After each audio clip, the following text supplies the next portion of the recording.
This is the legislative update for Friday, February 26th.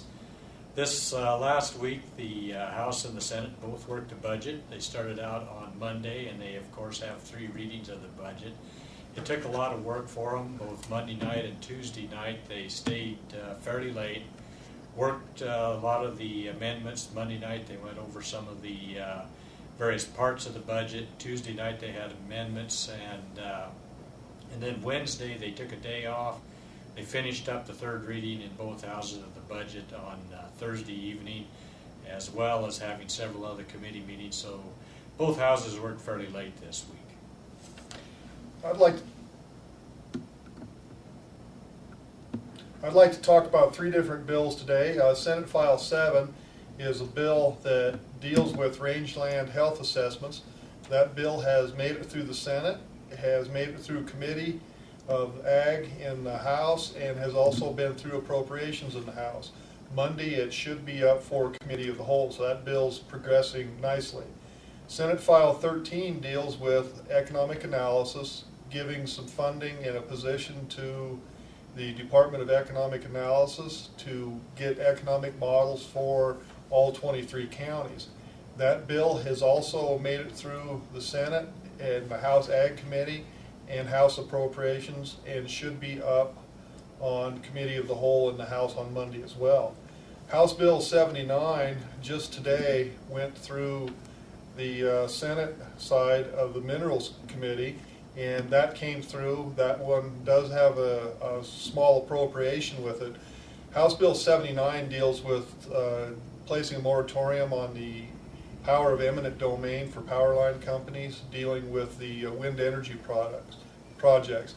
It also will establish a task force to take a look at eminent domain in the next year, and that bill made it out of committee this afternoon. Ken? I think one of the other bills that we've been dealing with that kind of took on some importance was Senate File 35. That was tolling, doing a study to perhaps go to tolling on Interstate 80. That bill was up in House Transportation last night. That was one of those that they worked late on. I think they finally got out of committee about 8:30 last night. That bill did die in committee. I suspect we're still going to come back and look at some things because the underlying issues that you're trying to deal with is how we're going to fund maintenance for particularly Interstate 80, but of course the other interstate highway system roads are something that all of our legislators are trying to come up with a solution for. One of the fairly controversial bills that's been in the Ag committees during this session is House Bill 54, the Wyoming Food Freedom Act. That one came out of the House, and it had a lot of testimony on it. In fact, they opened it up to video conferencing throughout the state and was able to allow folks from around the state to comment on it when the bill was heard in House Ag. That made it through the House the other day, and it crossed over into the Senate, and it was up in Senate Ag last night, or I guess Thursday night, wasn't it, Brett? And that again was a very controversial issue, and it did get some discussion in committee. One of the sponsors decided to pull the bill, so it's not going to go anywhere this year. We just had a meeting and discussed possible interim topics, and that was one of the ones that was discussed.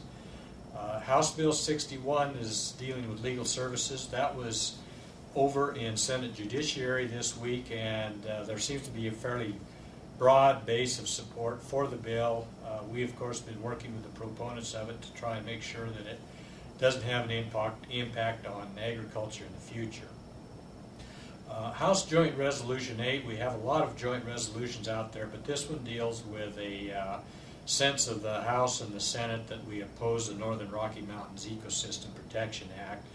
And that one is going to be up in the Senate on third reading today, I believe.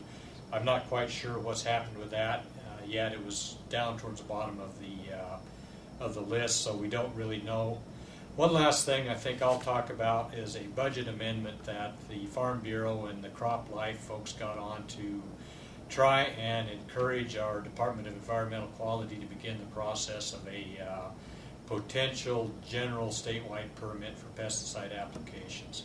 This was something we talked a lot about at our legislative meeting held earlier this week, and of course it's the result of a a 6th District Court case which would require pesticide applicators to try and get some pesticide or get some point source permits from our DEQ. So next week's going to be the last week of the legislative session. We'll have a wrap up probably next Friday, and until then we thank you very much for tuning in.